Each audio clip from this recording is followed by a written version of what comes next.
Jsem velice rád, že tady jsem s vámi dnes večer. Today we will learn something about how to make advancement in Krishna consciousness, in spiritual consciousness. A dnes večer se něco naučíme o tom, jak udělat pokrok v duchovním vědomí, ve vědomí Krishna. And I will speak on verse 70 of the second chapter. Budu číst 17. verš z 2. kapitoly. That it presents a very important internal practice. Tento verš nám představuje velice důležitou vnitřní praxi. A practice which will bring us in contact with our spiritual self. Praxi, která nás přivádí do kontaktu s tím vnitřním já. And it is the first step in spiritual advancement. To je první krok v duchovním pokroku. That, so we will first read this verse. Nejdříve si ten verš přečtem. But before reading from this book, we glorify the speaker Lord Krishna with the following words. A předtím, než budeme číst té knihy, tak nejdříve budeme oslavovat mluvčího, to, kdo vyslovil tady ty verše, a to je Pán Krishna následujícími slovy. Om namo bhagavate vasudevaya. Om namo bhagavate vasudevaya. Om namo bhagavate vasudevaya. Om namo bhagavate vasudevaya. Om namo bhagavate vasudevaya. Om namo bhagavate vasudevaya.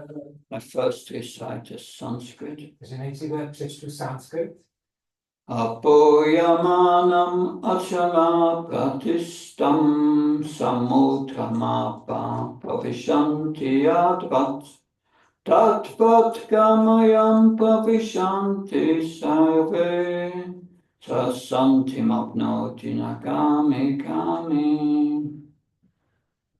Translation.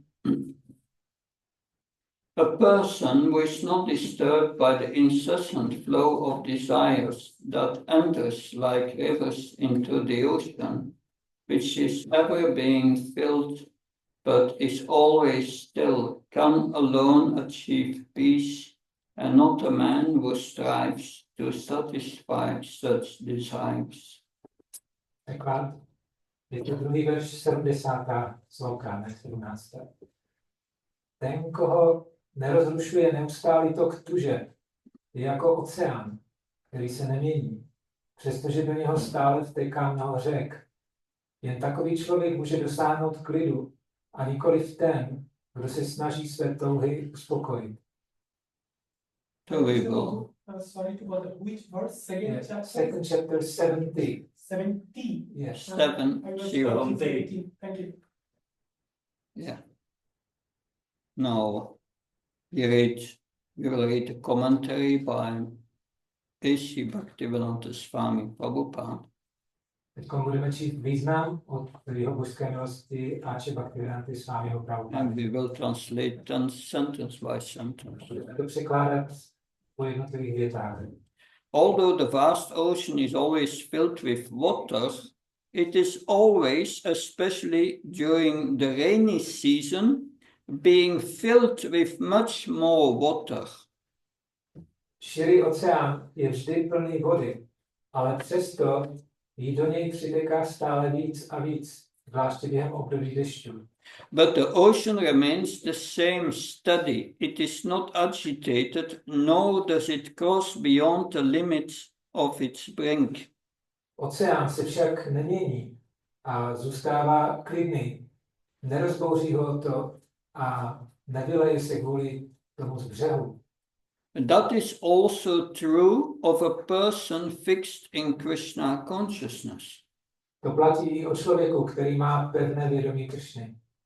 As long as one has the material body, the demands of the body for sense gratification will continue. Dokud máme hmotné tělo, bude stále požadovat smyslový požitek. The body, however, is not disturbed by such desires because of its fullness. Oddaného však takové touhy nerozrušují, protože je vnitru naplněný. A Krishna conscious man is not in need of anything because the Lord fulfills all his material necessities.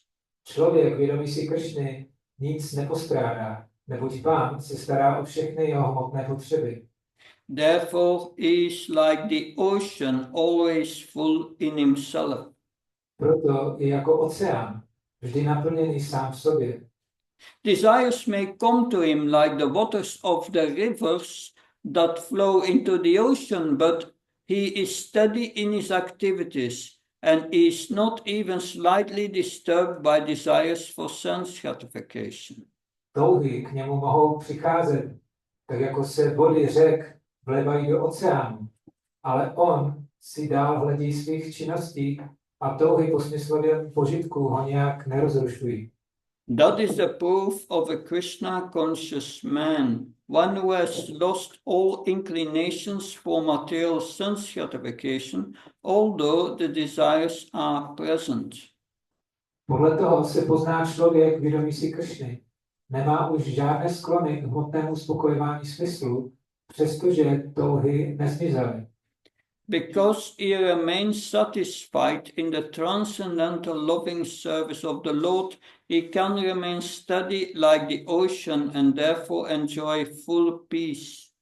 Jelikož je vždy spokojený v transcendentální láskyplné službě Pánu, zůstává stálý jako oceán a proto se těší úplnému klidu. Others, however, who want to fulfill desires up to the limit of liberation, what to speak of material success, never attain peace. Za to jiní, kteří si chtějí naplnit své touhy až po úroveň osvobození, ani nemluvě o hmotném úspěchu, nikdy klidu nedosáhnou.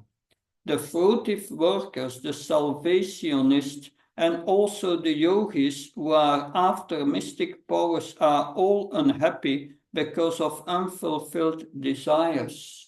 Ti, kdo pracují pro plody své práce, kdo usilují o vysvobození, i yogi, kteří se snaží získat mystické síly, jsou nešťastní, protože mají nenaplněné touhy. But the person in Krishna consciousness is happy in the service of the Lord, and he has no desires to be fulfilled. Ale oddaný s vědomím Krišny je šťastný ve službě Pánu a žádné touhy si naplnit nepotřebuje. In fact, he does not even desire liberation from the so-called material bondage. Ve skutečnosti netouží ani po vysvobození z takzvaného hmotného zajetí. The devotees of Krishna have no material desires and therefore they are in perfect peace. Oddaní Krišny nemají žádné hmotné touhy a proto žijí v dokonalém klidu.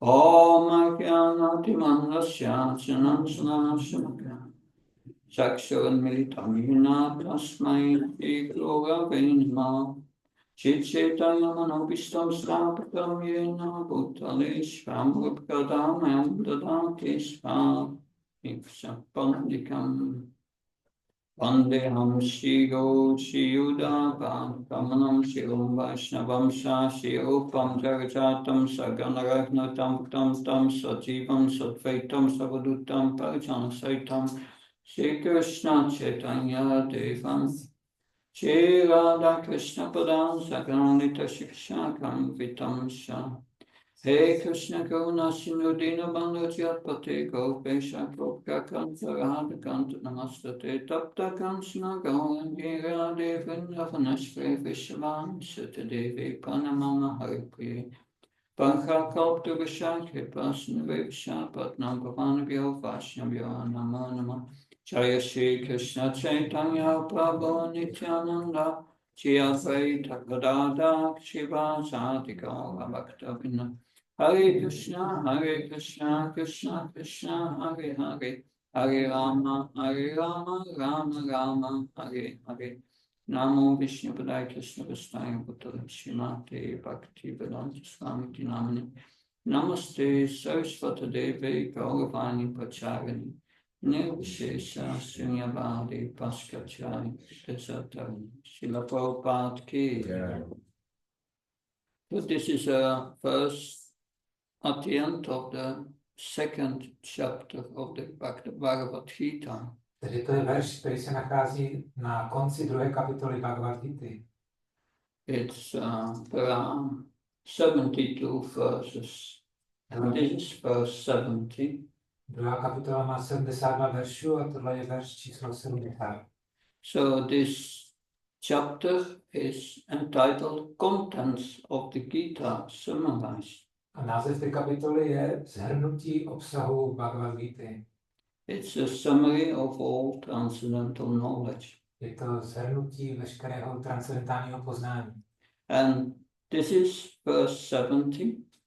A tohle je sloka 70. So one must have understood the previous 69 verses to understand this verse. Znamená, že člověk musí nejdříve pochopit těch 69 předchozích veršů, aby pochopil tady tu 70. sloku. Otherwise, one's understanding of this verse is superficial. Jinak potom pochopení tohoto verše je pro člověka povrchní. Therefore, it requires a great amount of transcendental knowledge to understand this verse. Takže je potřeba hodně transcendentálního poznání, abychom pochopili tento verš. First, we must understand what Krishna has said before. We are not this body, we are a spirit soul. Nejdříve musíme pochopit to, co říkal pan Krishna předtím, a to je, že nejsme toto tělo, že jsme duchovní duše. What is the symptom of the soul? How do we know the soul is in the body? Someone can tell me. Jaký je symptom duše? Jak poznáme, že duše se nachází v těle? Consciousness. Consciousness. Vědomí. Verse 217. Avinasi tudatpidi yena sarvam idam tatam vinasam apyayasyasya na kachit kartum arati. That which pervades the entire body you should know to be indestructible. No one is able to destroy that imperishable soul. Verš číslo 17 z druhé kapitoly říká: Věz, že to, co prostupuje celým tělem, nepodléhá zkáze. Nikdo nemůže zničit tuto neměnnou duši. That is what Krishna says. To je to, co říká pán Krishna. That which pervades the entire body To, co prostupuje celým tělem, cannot be destroyed. tak se nedá zničit. What pervades the entire body? Co prostupuje celým tělem? Consciousness. Vědomí. We'll see what Krishna says. Teď se podíváme, co říká pán Krishna. Chapter 13, verse 34. 13. kapitola, sloka 32. Yata prakasayatyeka krishnam lokam imam ravi. Kshetram kshetri tata krishnam prakasayati Bharata. O son of Bharat, as the sun alone illuminates all this universe, so the living entity, one within the body, illuminates the entire body by consciousness. Je to 13. kapitola, sloka 34. O synu Bharaty, stejně jako jediné slunce osvětluje celý tento vesmír, tak i jediná živá bytost v těle osvětluje celé tělo vědomí. So like the sun illuminates the entire universe, Stejně jako slunce ozařuje celý vesmír, the living entity illuminates the body with consciousness, pervades the body with consciousness, Krishna says. Tak stejně tak živá bytost ozařuje to tělo vědomím. To je to, co říká pán Krishna tady. So it pervades the body. It is not the body. To znamená, že ta duše prostupuje tím tělem, ona není tím tělem. So where is this soul?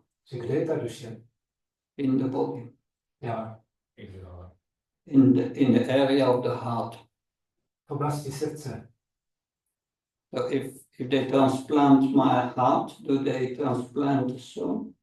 A když teda provedou transplantaci srdce, znamená to, že transplantují i tu duši.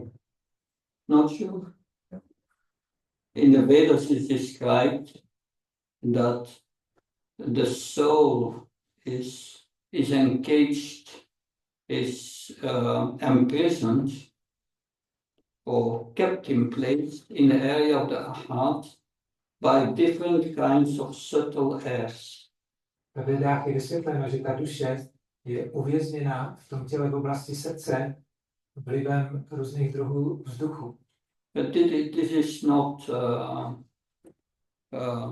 CO2 or something. Ale nejedná se o CO2, That no, or O2. nebo o kyslík. Yeah, that no, it are subtle airs, very subtle airs, and they have names in the Vedas. Jedná se o subtilní vzduchy a jejich jména jsou popsány ve Vedách. These airs have names, are very subtle. The modern science has not found these airs. Takže tyto vzduchy jsou velice jemné, mají svá jména a moderní věda ještě nedokázala zjistit. I spoke with a medical doctor. We had a discussion. Měl jsem rozhovor s jedním lékařem. No. According to him, we even don't know 5% of how the body works. A podle Not yet. něho ještě nevíme ani 5% o tom, jak funguje to materiální tělo. They didn't found out yet why the digestion is going on. Oni ještě ani nezjistili, proč probíhá trávení, Why the heart is beating. proč nám tluče srdce. No. They are far from knowing something about the body. Oni jsou ještě dalece vzdáleni tomu, aby o tom těle aspoň něco věděli. So these subtle airs, they are within the subtle body. Takže tyto subtilní vzduchy se nacházejí v subtilním těle. And yogis, expert yogis, A zkušení jogini, which are not there anymore in this world, které už se v dnešním světě nenacházejí, maybe a handful can do that. možná jenom pár jich to ještě dokáže.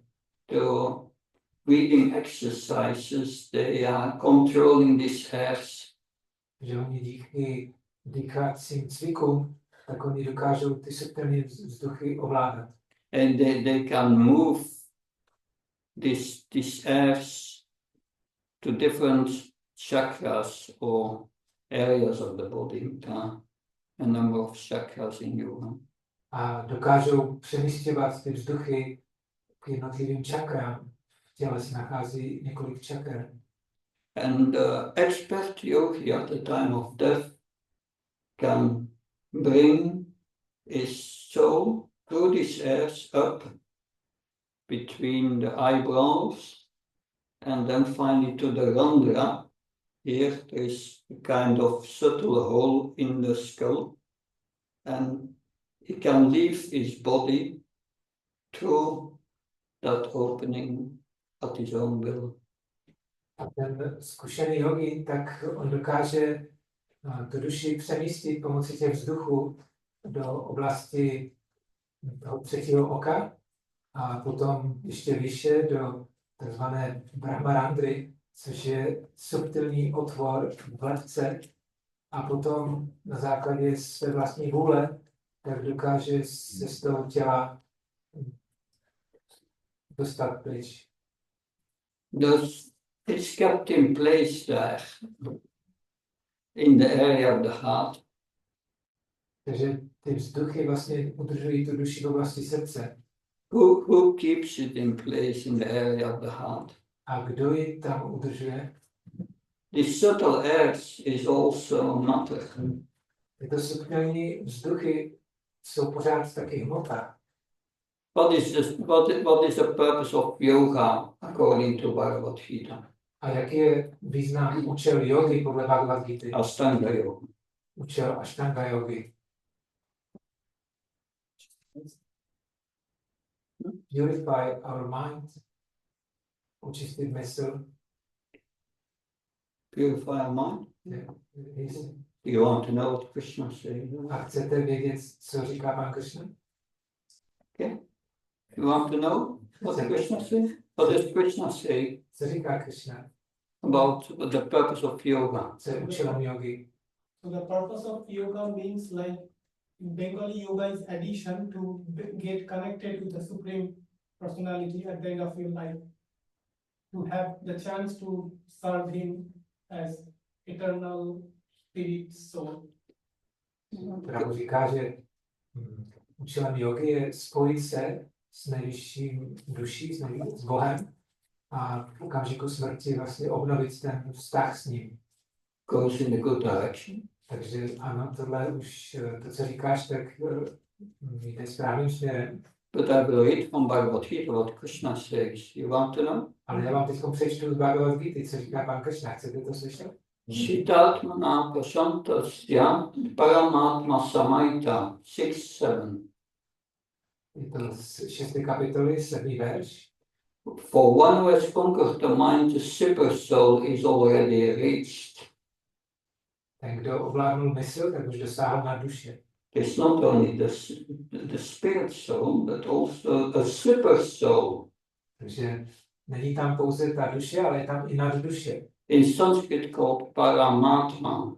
V sanskritu se jí říká paramatma. Param, supreme. Param znamená svrchovaný. Atma, the supreme soul. Atma, duše. Prabhupada called it the super soul. Prabhupada ji nazývá nadduše. It's also in our heart. Ta je taky přítomna v srdci. The Svetasvatara Upanishad, one of the oldest Upanishads of Vedic scriptures, describes the situation as follows. Švětašvatara Upanishada, jedna z nejstarších Upanishad vědeckých textů, tak popisuje i následovně. Like in the heart there are two birds, like in a tree. In a tree there are two birds on a branch. Ten jako na stromě sedí dva ptáci na větvi One bird is eating the fruit, a jeden ten pták tak pojídá plody toho stromu and the other bird is observing a ten druhý pták ho pozoruje and permitting. a dovoluje mu to. So we are in the heart, in the area of the heart, Takže my se nacházíme v oblasti srdce, but we are not alone there. ale nejsme tam sami. There is a super soul, Paramatma. Je tam taky přítomná nadduše, paramatma. The Christians call it the Holy Spirit, Křesťané ji nazývají Duch Svatý. the Heilige Geist in German. V němčině to zní takhle. That, yeah. Yes. So, and Krishna is in our heart. Krishna je v našem srdci. And what does Krishna do there? A co tam Krishna dělá? As Paramatma. Jako nadduše. Krishna says in Bhagavad Gita, Krishna říká Bhagavad Gita, in the 9th chapter, 9. kapitola. Mayat yakshena prakriti. Mayat yakshena prakriti. Maya Vyakshina Prakriti. What is prakriti? Co je to Prakriti? It's material nature. To je hmotná příroda.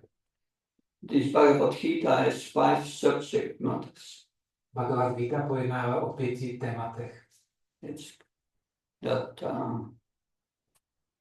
it's prakriti, nature. Jedno téma je Prakriti, nebo příroda. It's jiva, Druhé téma je Jiva, the soul. což je duše.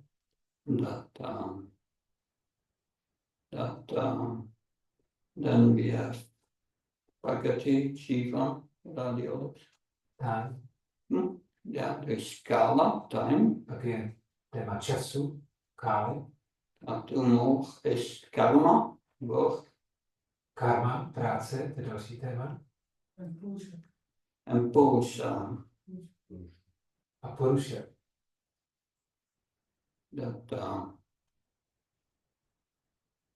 Prakriti, Jiva, and Kala, Purusha, Karma. Karma. Purusha, it's not Purusha. Nejedná se o Purušu. Purusha and Jiva are the same. Purusha a Jiva, to je stejná věc. It's Ishvara. Jedná se o Ishvaru. What is the meaning of these 5 things? A co znamená těchto 5 témat? 10 years ago I was at the Gurukul, the school. Před 10 lety jsem byl v Gurukule, v škole. In Leicester. V Leicesteru. And I had to teach Bhagavad Gita to boys who are 4-5 years old. A byl jsem tam, abych učil Bhagavad Gita kluky, kterým bylo 4 nebo 5 let. And we were learning about these 5 subject matters. A učili jsme se o těchto 5 tématech. And at the end I did a test. A nakonec jsem udělal test. And I asked them, who is Ishvara? A zeptal jsem se jich, kdo je Ishvara? And they said, Krishna. A oni řekli, Krishna. What is Prakriti? Co je Prakriti? Everything around us. Všechno kolem nás. Yeah. And what is karma? To je karma. That's what we do. To je to, co děláme. What is jiva? A co je jiva? That's us. To jsme my. The soul. Duše. And what is kala? A co je kála? I'm always coming too late in school. Pokaždé do školy přijdu pozdě. So they knew these 5 subject matters. Takže oni znali těchto 5 témat. And Bhagavad Gita explains these 5 subject matters. A Bhagavad Gita těchto 5 témat popisuje. So Ishvara is Krishna. Ishvara je Krishna. And Krishna is described in the Vedas as Ishvara Parama Krishna. He is the supreme control. Krishna is the supreme control. A Ishvara Krishna je popsán ve Vedách, tady tím veršem Ishvara Parama Krishna, což znamená, že on je nejvyšší vládce. And what is Krishna's situation? A jaká je pozice Krishny? Satchitananda. Satchit Ananda. He has unlimited knowledge. Má neomezené poznání. Is eternal. Je věčný. And is always full of bliss. Happy. Je vždy naplněný blažeností. Is Anadir Adir Govinda. Yeah. Is Anadir Adir Govinda. Anadir means no beginning. A on je známý taky jako Adir Govinda, znamená nemá počátek. Krishna is no beginning. Krishna nemá žádný počátek. We don't have the experience of one who has no beginning. My nemáme zkušenost s někým, kdo by neměl žádný počátek. So that's God. Takže tohle je Bůh. Anadir Govinda. And Sarva Karana Karanam. It's the cause of all causes. A Sarva Karana Karanam, on je příčinou všech příčin. It's the cause of the entire creation. On je příčinou celého stvoření. And he, Krishna, this Ishvara Parama Krishna, has an expansion.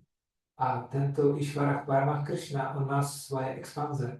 And the expansion is the super soul. A jedna z jeho expanzí je na duši. It's in our heart. Která je v srdci. but it is also in every atom, ale taky je přítomná v každém atomu, in every cell. v každé duši. And Krishna in the heart is called Paramatma, the supreme soul. A Krishnovi, který se nachází v srdci, se říká Paramatma, neboli na duše. And what is his relation with Prakriti, material nature? A jaký je jeho vztah s Prakriti, s materiální přírodou? We already said he's the cause of nature. Už jsme to řekli, to znamená, že on je příčinou té Prakriti. And nature, material nature is his energy. Materiální příroda je jeho energie. Krishna speaks about his energies in the 7th chapter of Bhagavad Gita. A v 7. kapitole Bhagavad Gita Krishna hovoří o svých energiích. Bhumirapana vajr kamana mudbudrevasya ahankar ityami bina prakriti ashvitya. Krishna says, my material nature consists of 8 separated material energies. Krishna říká, moje materiální energie se skládá z 8 oddělených hmotných prvků. That earth, water, fire, air, ether. Jedná se o zemi, vodu, oheň, vzduch a éter. These are 5. To je 5 Gross elements. 5 hrubohmotných prvků. These are the elements of our gross body. We have a gross body. To jsou prvky, hrubohmotné prvky našeho hrubohmotného těla. And we have a subtle body. A my máme taky subtilní tělo, Made of buddhi, které manas, je tvořeno buddhi, manas and ahankar. a ahankar. This is the subtle body. A to je subtilní tělo. That you all must know before even beginning to understand this first. A to všechno musíme vědět předtím, než vůbec začneme se snažit chápat tenhle dnešní verš. Krishna is in the heart of the super soul and he controls the gross body and the subtle body. Krishna je přítomen jako na duše v srdci a on ovládá jak to hrubohmotné, tak i jemnohmotné tělo. So we have discussed the symptom of the soul. What was the symptom of the soul? How do we know the soul is in the body? Už jsme hovořili o tom, jaký je symptom přítomnosti duše v těle. Jaký to je? Jaký je ten symptom? Vědomí? The consciousness, good. Ano. And this consciousness pervades the entire body. A to vědomí prostupuje celým tělem. And what's the origin of this consciousness? A co je zdrojem tohoto vědomí? The living entity, Krishna says, the soul. Je to ta živá bytost, duše. And from the soul, the consciousness is spread through the bloodstream all over the body. A díky přítomnosti té duše, tak to vědomí prostupuje celým tělem a je přinášeno krevním oběhem. Every day, everywhere, where there is blood, you have feeling. Všude, kde nám proudí krev, tak tam máme tu schopnost vnímat. In your nails, you don't have feeling. Ale co se týká nechtů, tak tam nemáme. No blood in there. Protože No tam feeling. není krev a proto tam nemáme žádné vnímání. And the hair, yeah, the hair. Well, I don't have hair. Taky vlasy. For those Já who žádné have sice nemám, a little, jenom trošku. So that's the first lesson we learned. Tak to je první ponaučení, které se dozvídáme. But then we must know we have a subtle body. Ale pak musíme vědět, že máme i subtilní tělo. But before we come to that, the symptom of the soul is consciousness. Okay, good to know. Ale než přejdeme k subtilnímu tělu, tak ano, symptomem přítomnosti duše je vědomí, But the soul is different from the body. ale duše se liší od těla. What does the soul do? Co dělá ta duše? What's the action of the soul? Jaká je činnost duše? It's important. To je důležité. It's important to know who you are and what you are really doing in this. Je důležité vědět, kdo jsme a co vlastně děláme. What are we doing? Co děláme? My desire. Desire. Ano, toužíme. Attachment. a taky připoutanost. You become attached to Stáváme desire. se This is it. připoutaní k těm tužbám. So that's the first lesson we learn. Tak to je první ponaučení, If we only desire, že jediné, co děláme, je, že toužíme. and rest is done by the body, A zbytek je vykonán tělem. and who makes the body functioning in accordance with our desire, A kdo tím tělem hýbe v souladu s tou naší touhou, is a super soul. to je nadduše. Mayat Akshana Prakriti. Krishna controls Prakriti. Krishna ovládá prakriti And the body is made of Prakriti, a to tělo je tvořeno prakriti, material nature. hmotnou přírodou, A gross and a subtle body. hrubé a jemné tělo. The soul is engaged in these 5-6 airs, I don't know my memory, but 5 or 6 airs. Duše je uvězněná v tom těle pomocí těch 5 nebo 6 vzduchů And is kept in the area of the heart. a je udržována v oblasti srdce. And is the cause of the blood fusion in the heart and the creation of red corpuscles in the blood.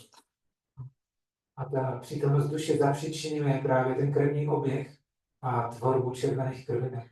The heart is the center of all energy of the body. Srdce to je centrum všech energií těla. If the heart stops beating, finished. Pokud přestane srdce tlouct, tak je konec. That's what doctors try to know. Does his heart still beat? To je No. to je to, co ti doktoři body.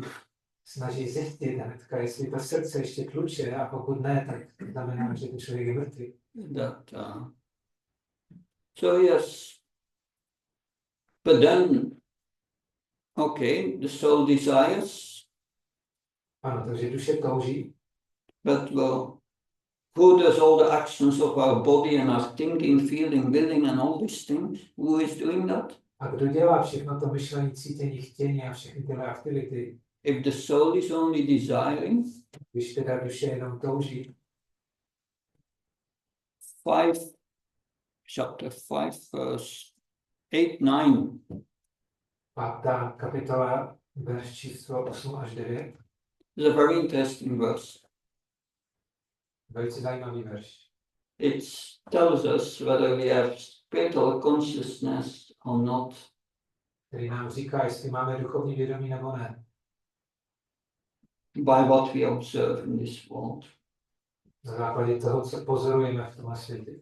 I first read the Sanskrit. Nejdřív přečtu sanskrit. Naive kinchit karomiti yuktamayeta tatvavit pasanshipam spreshansihan asnangasans papam svasam palapam vichinam rinam unmisam nimisam api indiachte vartante itidayam. A person in divine consciousness. Člověk vědomí si Boha. So this is a person in spiritual consciousness who sees what's going on in this world. Znamená, to je člověk vědomí si Boha, který teď pozoruje ty věci, které se dějí ve světě. Although he's engaged in seeing, in hearing, in touching, in smelling, in eating, moving about, sleeping and breathing.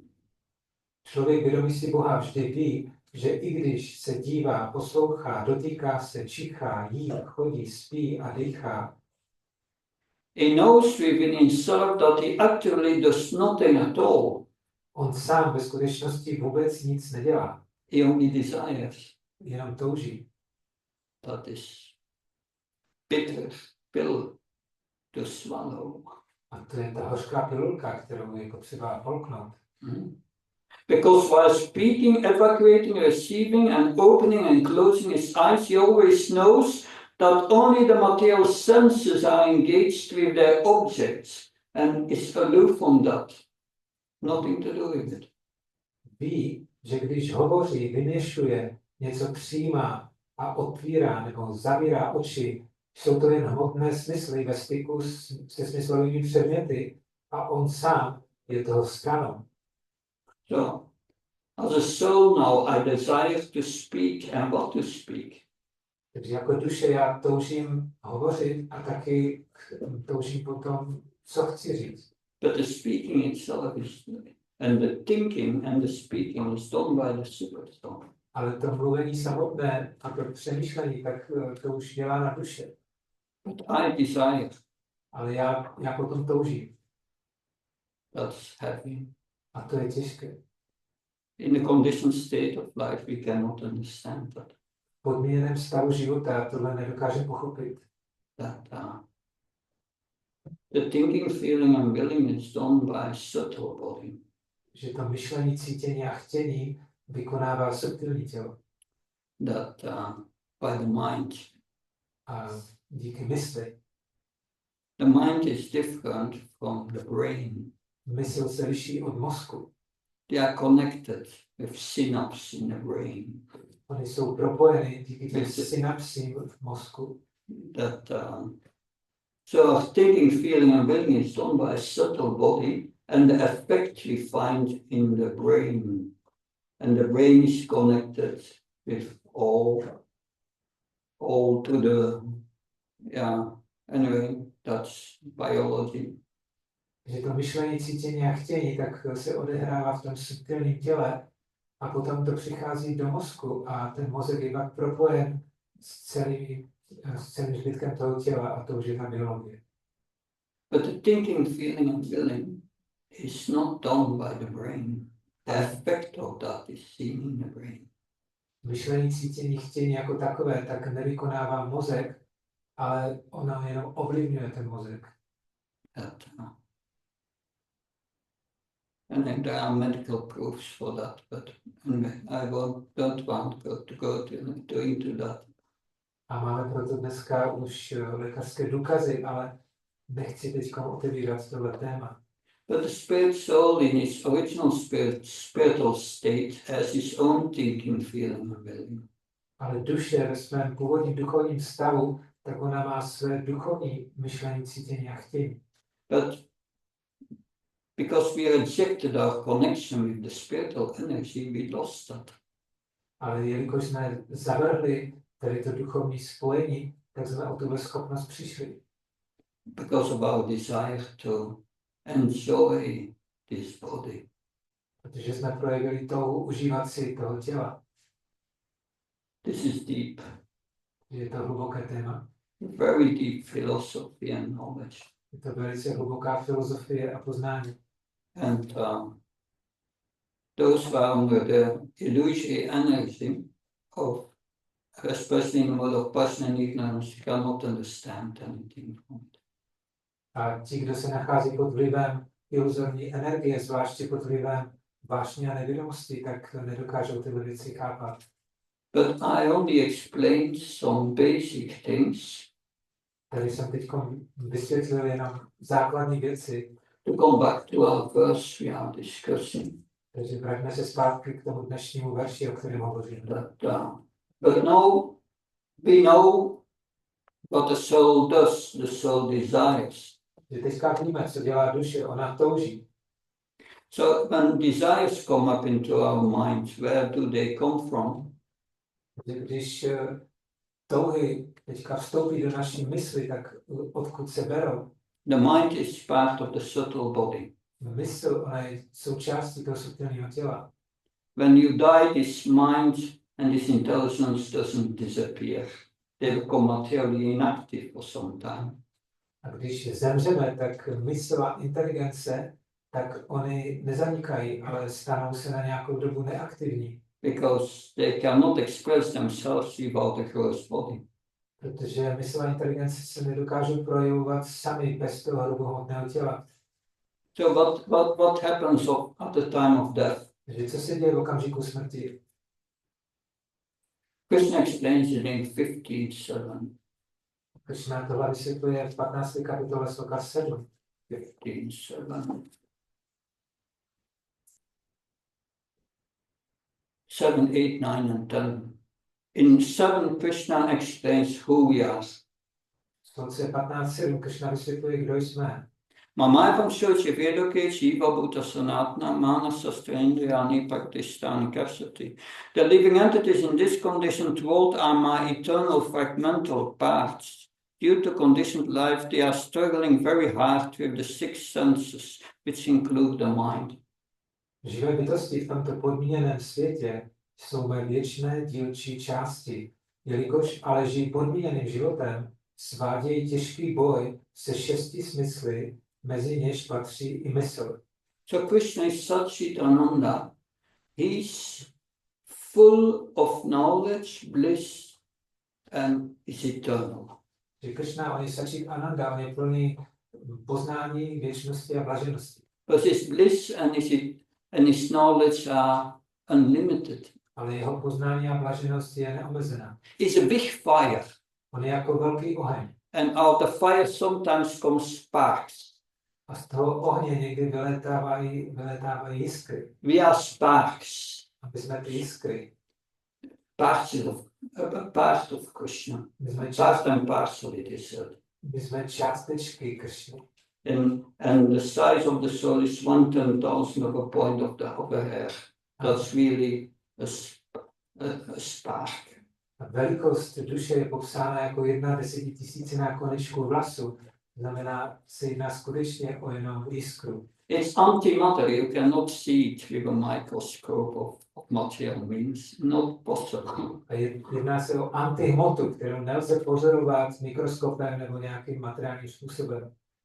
But we are of the same quality as God, as a soul. We are also Satchitananda, but very limited.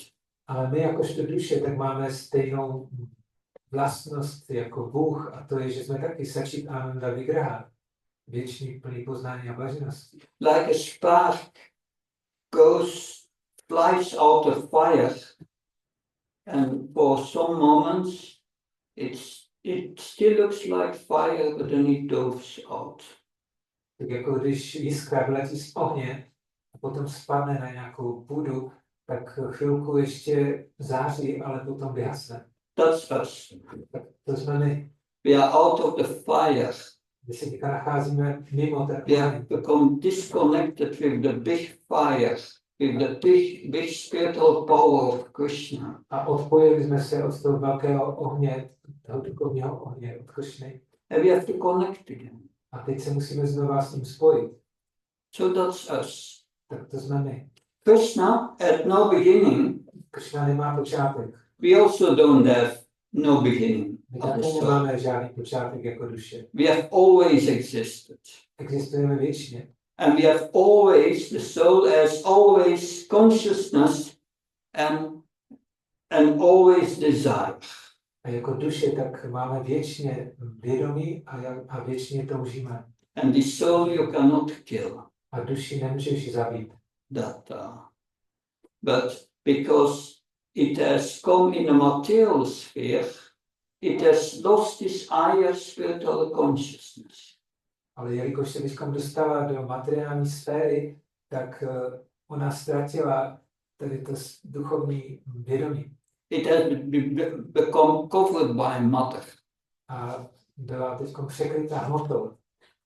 How did that happen? Krishna explains in the next verses. A jak se to stalo, tak to Krishna popisuje v následujících verších. And he explains the reincarnation of the spirit soul. Krishna tady popisuje reinkarnaci duše. Sayam yata vapnoti yatsham kamatish paranchit hetvatani samyati bayogandam ivasayat. The living entity in the material world carries its different conceptions of life from one body to another, as the air carries aromas. Živá bytost v hmotném světě přenáší svá různá pojetí života z jednoho těla do druhého, stejně jako vzduch přenáší vůně. Thus it takes one kind of body and quits it to take another. Tak přijímá tělo jednoho druhu a znovu ho opouští, aby přijala další. As long as we have desires to enjoy bodies in this world, Krishna at the time of death, according to our consciousness at the time of death, brings the soul, brings the entire subtle body to the next destination, to the že na základě stavu našeho vědomí v okamžiku smrti, znamená, pokud máme tu touhu užívat si ještě materiálního těla, tak v okamžiku smrti Kršna přenáší tu duši v tom subtilním těle do dalšího místa. And according to your consciousness of the time of death, he lets you enter the semen of a male. A podle stavu vědomí, jaké máme v okamžiku smrti, tak Kršna nám dovolí vstoupit do semene samce. Hopefully a human male. A doufejme, že se bude jednat o lidského samce. Could also be an animal male. Takže se může jednat taky o zvířecího Or samce. even lower species. Nebo dokonce o nižší životní druhy. And what happens then? A co se děje pak? You are injected through the semen of the male in the womb of the female. Tak potom skrze semeno toho samce jsme vstříknutí do lůna té samičky. Yeah. And then in the womb of the female, A potom v lůně té ženy the supersoul Paramatma directs nature to construct a new body according to your previous consciousness and activities. tak Paramatma, která je tam přítomná, tak ona potom nařídí materiální přírodě, aby zkonstruovala tělo, které bude odpovídat těm našim touhám. Shoksham success parsnam rasanam granami prasadistayam anasyam visyam upasivate. The living entity takes another gross body, obtains a certain type of ear, eye, tongue, nose, sense of touch, which are grouped about the mind, and thus enjoys again a particular set of sense objects. Když takto živá bytost přijme další hrubohmotné tělo, získá určité uši, oči, jazyk, nos a hmat, seskupené kolem mysli. S jejich pomocí si pak užívá příslušných smyslových předmětů. The soul becomes conscious in a new body, a fresh body. A takto duše najednou se ocitne v tom novém čerstvém těle. But if you are too influenced by the modes of passion and ignorance, you cannot understand this. Ale pokud jsme příliš ovlivněni kvalitami vášně a nevědomosti, tak tady to poznání nedokážeme chápat. I'm not saying that. Já tohle neříkám. Krishna is saying that in the following verse. To říká Krishna v následujícím verši. Ukramantam stitam vapi bunjanam vagunam vitam vimudanam pashanti pashatijana saksisa. The foolish cannot understand how a living entity can quit his body, nor can they understand what sort of body he enjoys under the spell of nature. But one whose eyes are trained in transcendental knowledge can understand all of this. Hloupí lidé nechápou, jak živá bytost opouští své tělo, ani jakého těla si užívá pod vlivem kvalit hmotné přírody. Ale ten, kdo má oči cvičené v poznání, to všechno vidí. So in this verse of today, v tom dnešním verši we can now come to the verse we have a little more knowledge. dneska máme trošku, doufejme, že jsme získali trošku víc poznání, tak se můžeme vrátit zpátky k tomu dnešnímu verši. So where do desires come from? Takže odkud se berou ty touhy? So od duše? Mostly not. Většinou ne. Indirectly, but yes. Nepřímo ano. Krishna is the super soul in our heart. Krishna je na duše v našem srdci. And in previous lives, we have got so many desires to enjoy this world. A v předchozím životě my jsme rozvinuli mnoho tužeb po tom, jak si užívat tohle světa. But everything in your life, it's all your desires, what you desire in your life, it comes out. A je to tak, že všechno, po čem jsme toužili, tak teďkom, že se nám děje. But who has children here? Kdo má tady z vás děti? No one? Yeah. Your children have always done what you want. Vaše děti vždycky dělají, And what you expected from them? vždycky dělají to, co chcete, nebo to, co očekáváte, aby No? jste chovali? Yes. Ale ne. well, it could be, there are very many lucky persons, but mostly not. Takže můžou sice někdy se tak chovat, ale většinou se tak nechovají. And that's with all our desires. We get frustrated. Takže díky všem těm touhám, tak potom my docházíme k určitému zklamání. We get frustrated, but still the desire is there. My jsme zklamaní, ale zároveň pořád je tam ta touha. When we die and we get another body, Když zemřeme a dostaneme nové tělo, we have forgotten all the frustrations of our past lives. zapomněli jsme v tom okamžiku na veškeré to zklamání z předchozích životů. Otherwise it would be difficult to live. We have already so many frustrations in this life. Jinak by to bylo velice obtížné vůbec žít, kdybychom asi byli vědomi všech těch zklamání z předchozích životů. So by Krishna's mercy we forget. Takže milostí Krishny se to děje tak, že my na to zapomeneme. But Krishna, as a super soul, is in our heart and he still knows. Ale Krishna, on jako na duše je v tom srdci a on to všechno ví. He knows all your desires from previous lives. On ví o všech těch našich touhách z předchozích životů. And he knows that you have tried, but you didn't get satisfaction. A on věděl, že jsme se už snažili ty touhy naplnit, ale že jsme nebyli spokojeni. So sometimes desires pop up in our mind.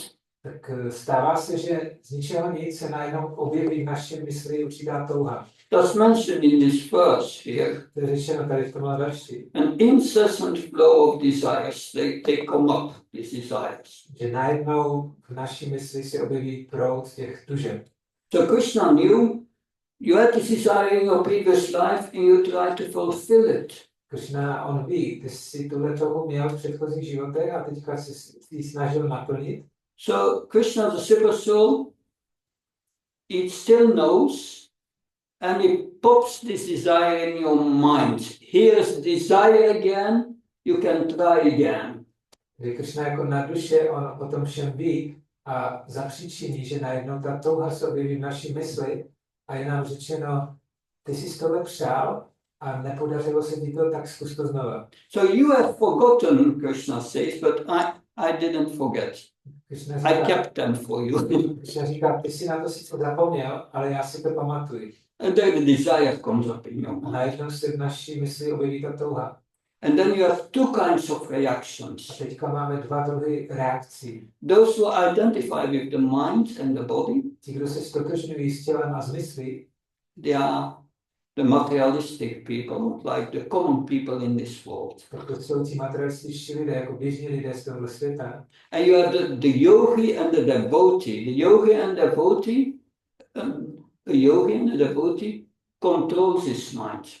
A pak jsou tady yogi a oddaní, kteří tu mysl ovládají. Note very well. If you can control your mind, you are not the mind.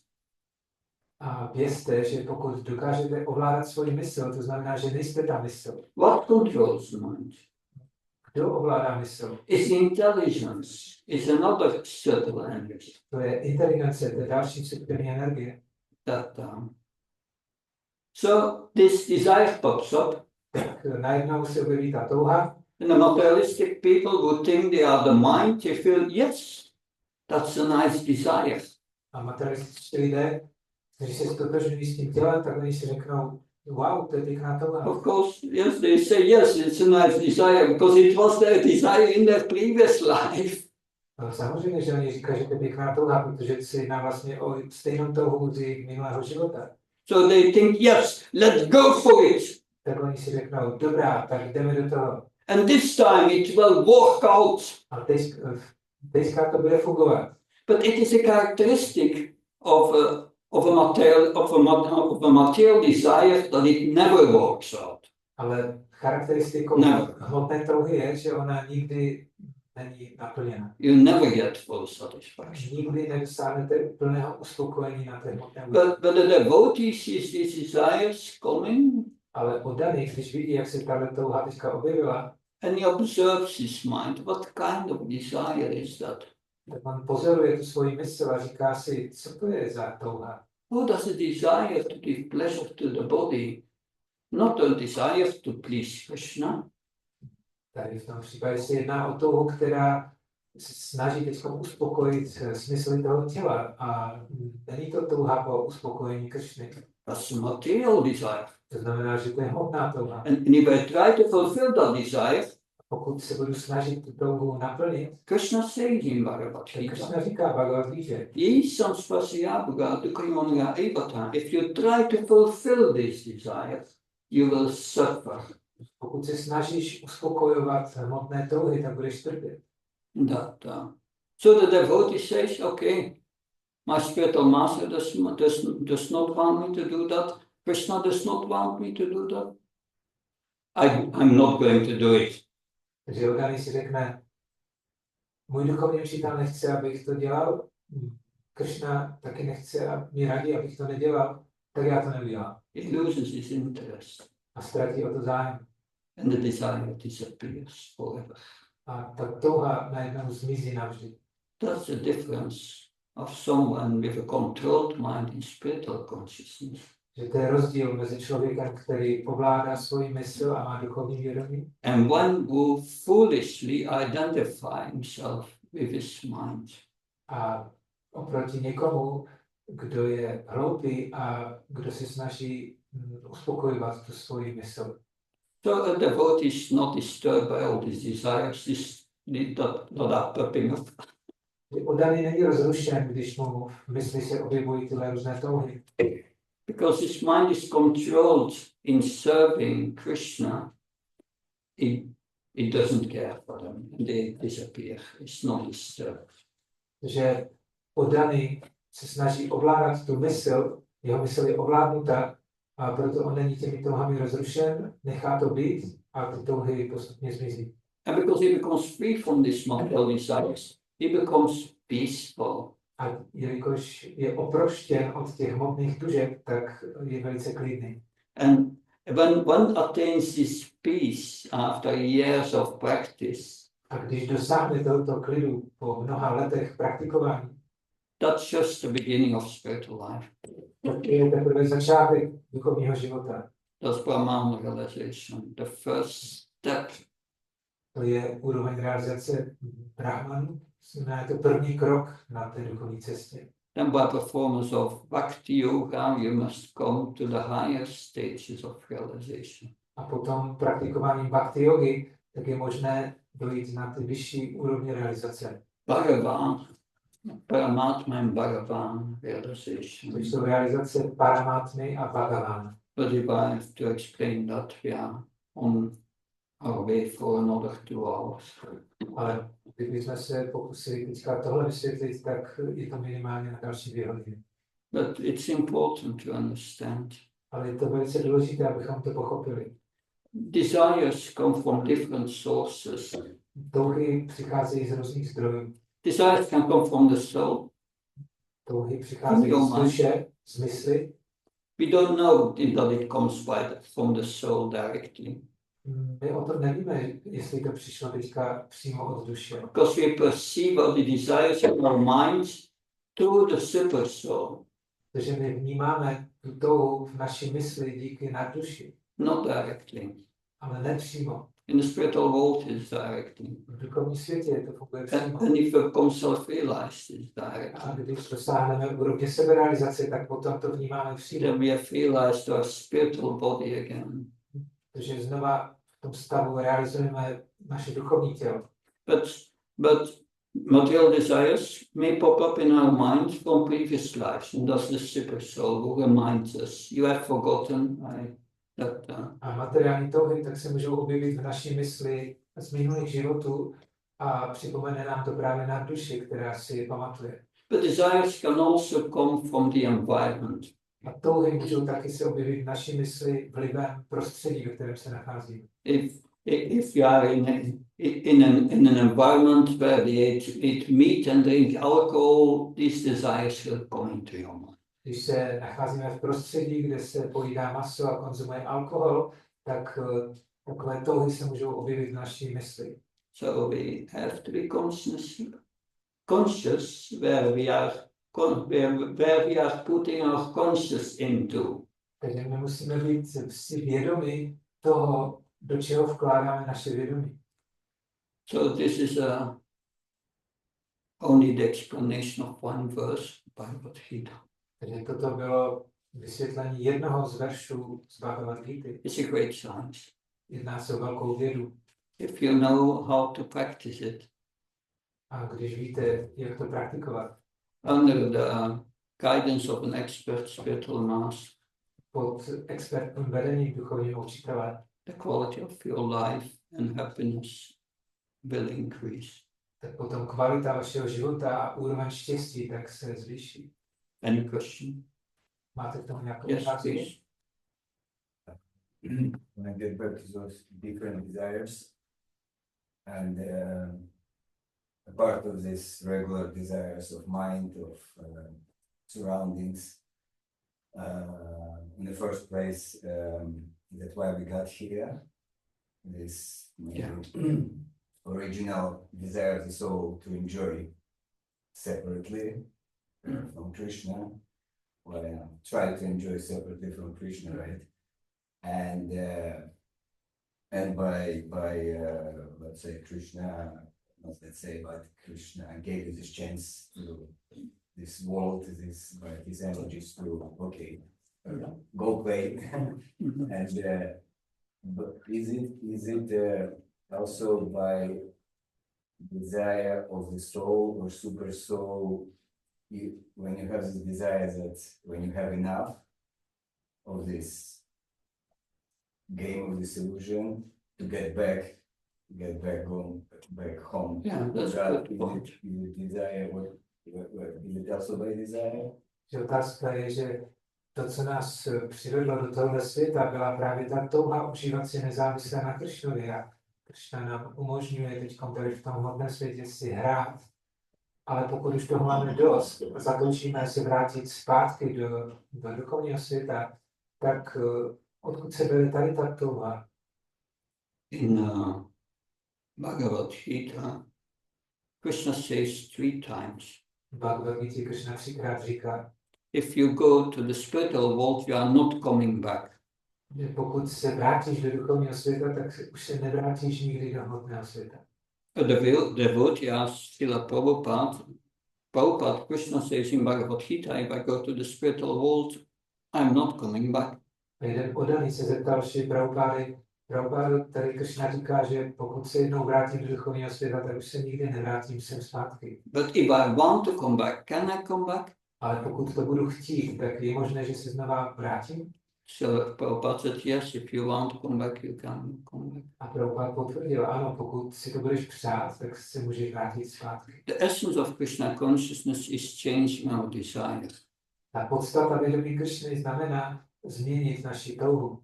Instead of serving the senses of this body and this body, Místo toho, abychom sloužili smyslům a tomuto tělu, because what do you get from serving this body and these senses? protože co získáš z toho, když sloužíš tělu a smyslům? Someone has a life full of misery from his birth to the end. Někdo má například život plný utrpení od narození až po smrt. And the other gets all his life a relative so-called happy material life. A ty máš v životě relativně nějaký šťastný hmotný život. What do they get at the end? Ale co získáš nakonec? What will the body say? You have served me nicely. Poděkuje ti to tělo za to, že jsi mu sloužil tak hezky? Body says out. Tělo řekne, vypadni, Your rent is over. tvůj podnájem skončil. So Krishna says in Bhagavad Gita, one who lives for the pleasure of the senses lives for nothing. Krishna říká Bhagavad Gita, ten, kdo žije proto, aby si užíval smyslu, tak žije úplně zbytečně. Therefore, what is the solution? Takže jaké je řešení? Rupa Goswami says, Sarvopadi venirmuktam tat paratvana nirmalam rishikena sevanam bhaktir uchati. Someone who gives up that false ego that I'm the body and or the mind and so on, and understand I'm a part of Krishna, I'm a servant of Krishna, a humble servant of Krishna. Rupa Goswami vysvětluje, že ten, kdo se vzdá toho falešného ega a toho pojetí, že já jsem ta mysl a to tělo a přijme to postavení, že já jsem věčný služebník Kršny. So he, Rishikena Rishikesha, instead of trying to please the body, he tries to please the transcendental senses of Krishna. Tak takový člověk místo toho, aby uspokojoval ty materiální smysly těla, tak on se začne snažit uspokojovat duchovní smysly Kršny. He connects with Krishna with transcendental methods. A spojí se s Kršnou transcendentálními metodami. And you have the yogis have certain methods and so on, but the most powerful method is devotional service bhakti. Yogi, oni mají svoje metody, jak se spojit s Kršnou, ale tou nejmocnější metodou je právě praktikování oddané služby bhakti, 9 methods. která má 9 způsobů. And what is the purpose of these methods? A jaký je účel tady těchto metod? To develop and express the desires to please Krishna. Rozvinout tu touhu těšit Kršnu. Serve Krishna out of love. Sloužit Kršnovi s láskou. That's love. Tohle je láska. We have to understand what's pure spiritual love Musíme pochopit, co je čistá duchovní láska. and develop this desire to love God and all living entities. A musíme rozvinout tu touhu milovat Boha a všechny živé bytosti. And that connects you with the spiritual energy. A tohle tě spojí s duchovní energií. It's a lot to learn about that. One should not take conclusions here. That requires a deep study and understanding of the practice. Takže tady ty závěry, které teďka předkládáme, tak vyžadují hlubokou znalost té filozofie a taky tu praxi. We are this small spark, part of Krishna.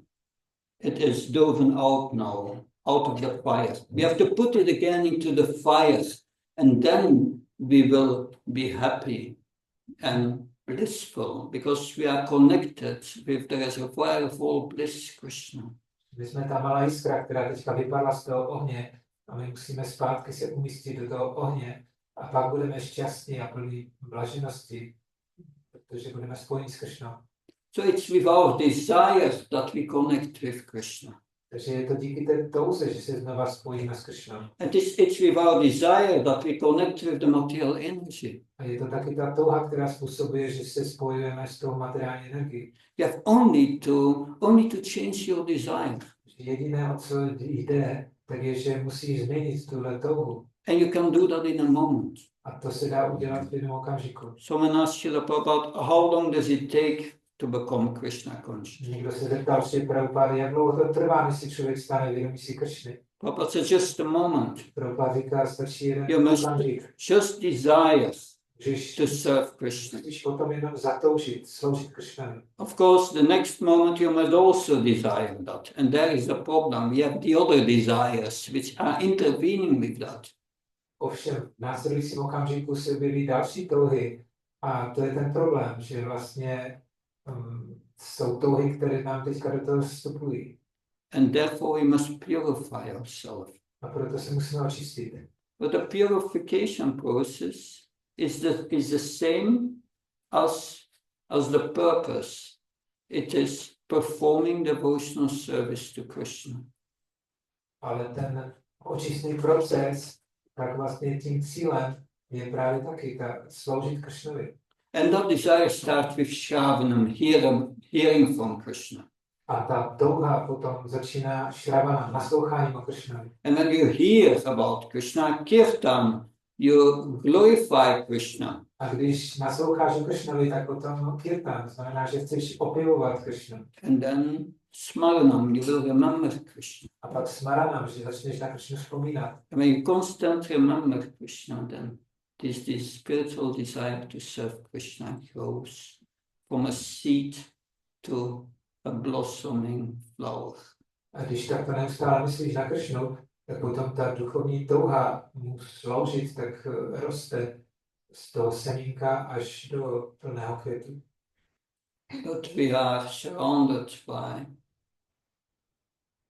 hundreds and hundreds of material desires we cultivated for many lifetimes, and that's the problem. Ale náš problém je, že jsme teď v situaci, kdy jsme obklopeni mnoha těmi materiálními touhami z předchozích životů. And material desires make us identify with the body. A ty materiální touhy způsobují, že se stotožňujeme s tím tělem hmotným. That's the problem. A to je ten And problém. the mind, we think we are the mind. A taky si myslíme, že jsme ta mysl, Because material desires are born from the mode of passion and ignorance. že materiální touhy se rodí z kvality vášně a nevědomosti. Okay, I will stop here. Tak já When's the last question? já Last skončím. one. Poslední otázka. Just wanted to ask, when you said that Krishna sometimes puts up those desires from our previous lives in our head, why does he do that? Yeah. Just such Yeah, a yeah, task. Otázka je, že Yeah. když teda se objevují ty touhy v našem vědomí a z předchozích životů a že to dělá Kršna, tak proč on to vlastně dělá? If we change body, we forget. Když změníme tělo, tak na to zapomínáme, Krishna does not forget. ale Kršna ne. And he wants to please us. A on nás chce potěšit You have this desire. a řekne nám, ty jsi to přál And he gives us that desire and he says, try again. a dá ti tu touhu a teď řekne ti, zkus to znova. He's so kind. On je tak laskavý. But if you desire to please him, Ale pokud máš touhu těšit jeho, he will help you to develop spiritual desires tak on ti pomůže rozvinout duchovní touhy. by bringing you in contact with devotees. Tím, že tě napojí na oddané. And so, thank you very much. Takže vám děkuji mnohokrát. Hare Krishna. I was very happy to be with you and now to fly out to the next destination. Jsem velice šťastný, že jsem mohl být tady s vámi a zítra odletám na další místo. Shila Prabhupada. Jai.